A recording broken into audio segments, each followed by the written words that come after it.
जो झूठी चीजें पढ़ाई जाती थी बच्चों को, अकबर महान है, ये है, वो ठीक किया जाएगा। मदरसे में क्या पढ़ाया जा रहा है ये हमारे सरकार के जो कर्मचारी हैं, अधिकारी हैं शिक्षा विभाग के, उनको पता ही नहीं है। मदरसे में पढ़ाने वाला कौन है और पढ़ने वाला कौन है, इसको एजुकेशन डिपार्टमेंट के लोग ऑडिट कर ही नहीं सकते। कांग्रेस ने 1992 में भारत को बर्बाद करने के लिए एक बड़ा काम किया था, माइनॉरिटी कमीशन एक्ट बनाया। माइनॉरिटी की यूनिट 1000 हो सकती है, भाई कुछ हजार लोग हैं माइनॉरिटी कहलाएंगे, जिसकी संख्या करोड़ों में हो, वो माइनॉरिटी कैसे हो जाएगा। आर्टिकल 30 एजुकेशन इंस्टीट्यूशन खोलने की मान्यता देता है, दीनी तालीम सेंटर नहीं, मजहबी सेंटर खोलने की मान्यता नहीं देता। मजहब के आधार पे आयोग और मंत्रालय चल रहा है, मजहब के आधार पे बोर्ड और ट्रिब्यूनल चल रहा है, मजहब के आधार पे लोन और वजीफा चल रहा है, मजहब के आधार पे स्कूल कॉलेज चल रहा है, मजहब के आधार पे जो कोचिंग चल रही है, इसको बंद करें। अगर अभी भी मजहब के आधार पे चीजें चलती रहेंगी तो फिर मजहब के आधार पे विभाजन होगा। झूठे इतिहास को ठीक किया जा रहा है, इसके लिए मैं माननीय प्रधानमंत्री जी को धन्यवाद देता हूं। अब हमारे इतिहास की किताबों में लिखा जाएगा कि औरंगजेब वहशी दरिंदा था, अकबर भी शैतान था, और भी ऐसे बहुत सारी जो झूठी चीजें पढ़ाई जाती थी बच्चों को, अकबर महान है, ये है, वो ठीक किया जाएगा। आने वाले सेशन में बच्चों को सही इतिहास पढ़ने को मिलेगा। लेकिन मैं माननीय प्रधानमंत्री से हाथ जोड़ के आग्रह करता हूं, एक और गलती ठीक कर दे जो कांग्रेस ने किया था। ये जो राइट टू एजुकेशन एक्ट बना था, तो ये 14 साल तक के सभी स्कूलों पे, 14 साल तक के बच्चे जहां भी पढ़ते थे वहां लागू होता था। यानी गुरुकुल हो, मिशनरी स्कूल हो, मॉन्टेसरी स्कूल हो, कोई भी स्कूल हो, सरकारी स्कूल हो, प्राइवेट स्कूल हो, राइट टू एजुकेशन वहां लागू होता था जहां 14 साल तक के बच्चे पढ़ते थे। लेकिन 2012 में एक बहुत बड़ा पार्लियामेंट्री जिहाद हुआ। 2011 में पर्सनल लॉ बोर्ड और जमीयत उलमा हिंद ने बोला मदरसों को राइट टू एजुकेशन के दायरे से बाहर निकालिए। एक साल तक उन्होंने पूरा माहौल बनाया। हालांकि ये माहौल कोई कहते नहीं लुका छिपी वाला माहौल था, नूरा कुश्ती वाला माहौल था। कांग्रेस ने पर्सनल लॉ बोर्ड जमीयत को बोला था आप लोग विरोध करना शुरू करो, आप डिमांड करना शुरू करो।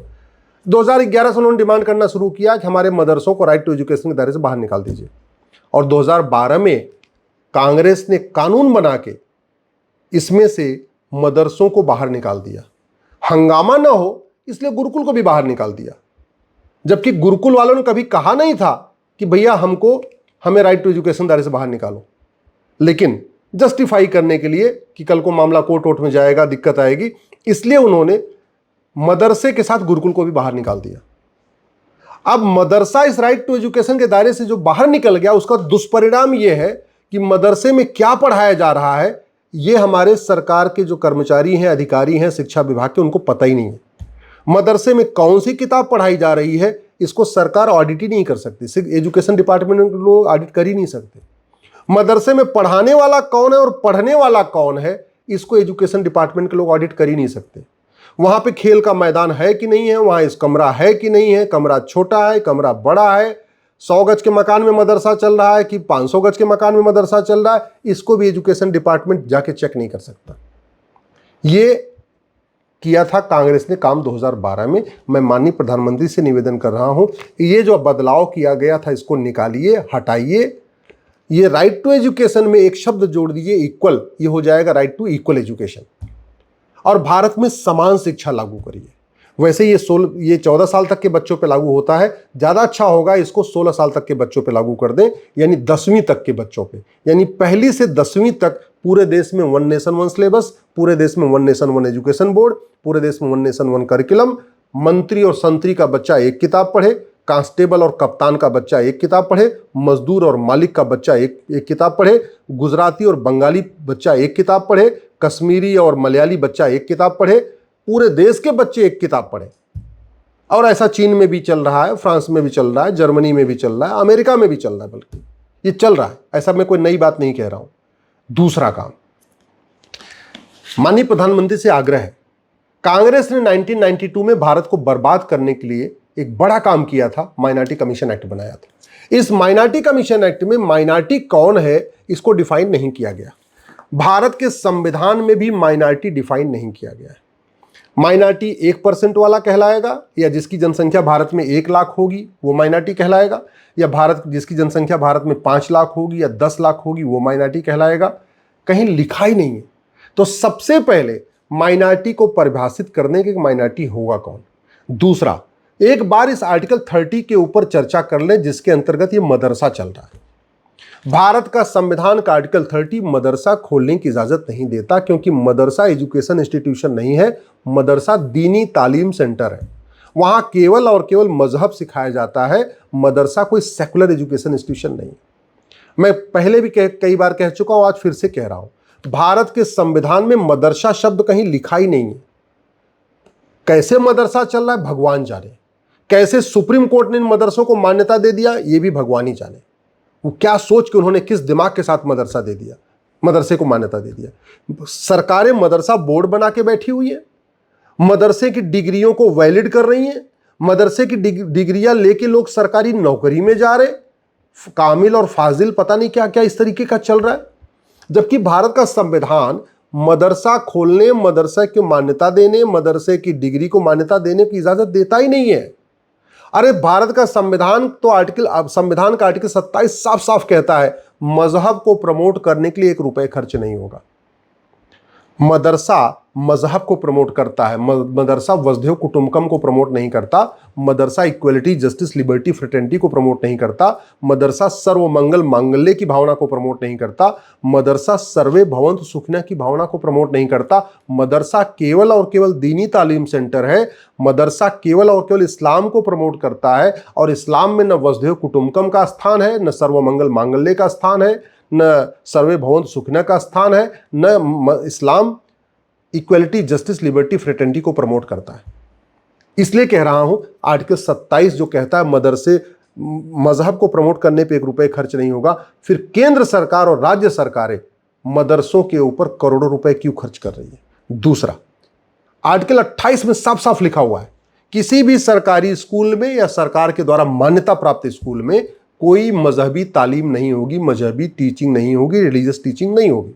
आर्टिकल 28 को पढ़िए, मदरसों में रिलीजियस टीचिंग हो रही है। संविधान का आर्टिकल 28 कहता है किसी भी मान्यता प्राप्त स्कूल में मजहबी टीचिंग नहीं होगी, और सरकार मदरसों को मान्यता दे रही है। मदरसों को ही नहीं मान्यता दे रही, उसकी डिग्री को भी मान्यता दे रही है। उसकी डिग्री को इक्विवेलेंट माना जा रहा है बीए, बीएससी, बीकॉम के, और बाकायदा वो आईएएस में अप्लाई कर रहे हैं, पीसीएस में अप्लाई कर रहे हैं, गवर्नमेंट जॉब में अप्लाई कर रहे हैं। वो क्या लिख के आते हैं पेपर चेक करने वाले को भी नहीं पता, पेपर बनाने वाले वही, पेपर चेक करने वाले भी यही, पता ही नहीं हो क्या पेपर बना के आ रहे हैं, क्या लिख के आ रहे हैं जितना, और खूब अच्छे अच्छे खूब नंबर भी मिल रहे हैं, खूब पूरा दिल खोल के नंबर दिया जा रहा है, अच्छी उनकी मेरिट भी जा रही है। मदरसा भारत को बर्बाद कर रहा है, अच्छी तरीके से समझ लीजिए। तो क्या भारत का संविधान किसी बर्बाद करने वाले इंस्टीट्यूशन को मान्यता देता है क्या? ये मैं माननीय सांसदों से पूछ रहा हूँ, विधायकों से पूछ रहा हूँ, विशेष रूप से सुप्रीम कोर्ट के माननीय जजों से पूछ रहा हूँ जो मदरसा बोर्ड को मान्यता देते हैं। अब आते हैं, आर्टिकल 27 कह दिया मजहब के प्रमोट करने के लिए 1 रुपए खर्च नहीं करना। आर्टिकल 28 कह दिया मजहब को मजहबी तालीम किसी सरकार के मान्यता प्राप्त स्कूल में होगी नहीं। और आर्टिकल 30 जिसकी आड़ में मदरसा चल रहा है वो क्या कहता है? आर्टिकल 30 को एक बार आप लोग भी गूगल करके पढ़ लीजिए, आपको मिल जाएगा। आर्टिकल 30 में ये लिखा हुआ है चाहे वो माइनॉरिटी हो चाहे मेजॉरिटी हो, यानी भारत के प्रत्येक नागरिक को एजुकेशन इंस्टीट्यूशन खोलने का अधिकार है। एजुकेशन इंस्टीट्यूशन का मतलब 10वीं का स्कूल खोलो, 12वीं तक स्कूल खोलो, बीए, बीएससी, बीकॉम का स्कूल खोलो, कॉलेज खोलो, इंजीनियरिंग कॉलेज खोलो, मेडिकल कॉलेज खोलो, लॉ कॉलेज खोलो, मैनेजमेंट का कॉलेज खोलो, जो खोलना है खोलो। आर्टिकल 30 एजुकेशन इंस्टीट्यूशन खोलने की मान्यता देता है, दीनी तालीम सेंटर नहीं, मजहबी सेंटर खोलने की मान्यता नहीं देता। लेकिन दुर्भाग्यवश हमारे सुप्रीम कोर्ट के माननीय जजों ने अनजाने में आर्टिकल 30 के अंतर्गत मदरसा बोर्ड को मान्यता दे दिया। जो सरकारों ने वोट बैंक के चक्कर में मदरसा बोर्ड बनाया उसको सुप्रीम कोर्ट ने ठप्पा लगा दिया अपना। सरकारों ने वोट बैंक के खातिर इसको मदरसे की डिग्रियों को मान्यता दिया और वो सुप्रीम कोर्ट ने उसको भी मान्यता दे दिया। सरकारों ने वोट बैंक की खातिर, वोट लेने की खातिर अलीगढ़ यूनिवर्सिटी को और जामिया यूनिवर्सिटी को माइनॉरिटी डिक्लेयर कर दिया और सरकार ने, सुप्रीम कोर्ट ने उसको भी अपना ठप्पा लगा दिया। जबकि जब ये मामला अलीगढ़ वाला चल रहा था मैं सुप्रीम कोर्ट में कह रहा था पहले ये तो बताइए माइनॉरिटी है कौन? माइनॉरिटी की यूनिट 1000 हो सकती है, भाई कुछ 1000 लोग हैं माइनॉरिटी कहलाएंगे। माइनॉरिटी की यूनिट लाख हो सकती है कि कुछ लाख लोग हैं ये भी माइनॉरिटी कहलाएंगे। माइनॉरिटी की यूनिट करोड़ नहीं हो सकती, जिसकी संख्या करोड़ों में हो वो माइनॉरिटी कैसे हो जाएगा? ये बड़े आश्चर्य की बात है। दुर्भाग्यवश इसके ऊपर चर्चा ही नहीं हो रही है। तो मैं माननीय प्रधानमंत्री से निवेदन कर रहा हूं, एक बार अच्छी तरीके से आर्टिकल 27, 28, 30 का पर संविधान में चर्चा करवा लें, माइनॉरिटी के ऊपर चर्चा करवा लें। मेरे हिसाब से तो minority commission, minority fair amnesty की इजाज़त सरकार संविधान देता ही नहीं है, क्योंकि माइनॉरिटी कमीशन बनेगा तो जनता का टैक्स का पैसा खर्च होगा, माइनॉरिटी फेयर एमनेस्टी बनेगी तो जनता का टैक्स का पैसा खर्च होगा, जबकि संविधान कहता है मजहब के लिए किसी मजहब के आधार पर 1 रुपये खर्च नहीं होगा। और सरदार पटेल साहब ने बाकायदा अगस्त में 1948 में जब संविधान सभा की डिबेट हो रही थी उस समय बोला था कि जिसको मजहब के आधार पर कुछ चाहिए वो पाकिस्तान चला जाए। भारत में अब मजहब के आधार पर कुछ भी नहीं चलेगा। मैं माननीय प्रधानमंत्री से निवेदन कर रहा हूँ, ये जो मजहब के आधार पर नियम कानून चल रहे हैं, मजहब के आधार पर आयोग और मंत्रालय चल रहा है, मजहब के आधार पर बोर्ड और ट्रिब्यूनल चल रहा है, मजहब के आधार पर लोन और वजीफा चल रहा है, मजहब के आधार पर स्कूल कॉलेज चल रहा है, मजहब के आधार पर जो कोचिंग चल रही है, इसको बंद करें। 1947 में मजहब के आधार पर विभाजन हो चुका है। अगर अभी भी मजहब के आधार पर चीज़ें चलती रहेंगी तो फिर मजहब के आधार पर विभाजन होगा और फिर देश इसको बर्दाश्त नहीं कर पाएगा।